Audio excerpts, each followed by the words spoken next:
Hey everyone, welcome back. Today we're going to learn how to design this pretty simple hitch magnet scene here that we will eventually use to assemble our toy train later on.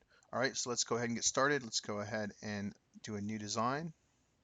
We're going to start a sketch here on our XY plane. I'm going to grab our circle tool and I'm going to zoom in a bit here.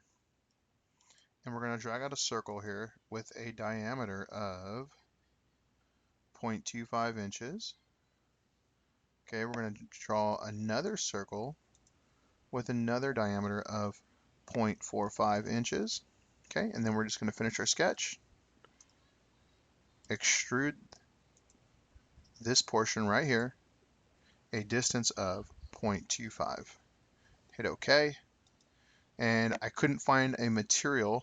In Autodesk Inventor, there's like a magnetic material. In Fusion 360, couldn't find it. Maybe I'm missing it or I'm not seeing it. But for now, we're just going to go ahead and give it a metal of stainless steel.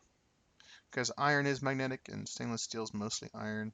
I mean, you could give it iron too if you want, or let's just go with iron gray cast. Okay, so there we go. Okay, let's go ahead and save it when we are done, and we'll just call it hitch magnet. All right, go ahead and hit save. That'll do it for this tutorial. Told you it was easy. Thanks for watching. We'll see you next time.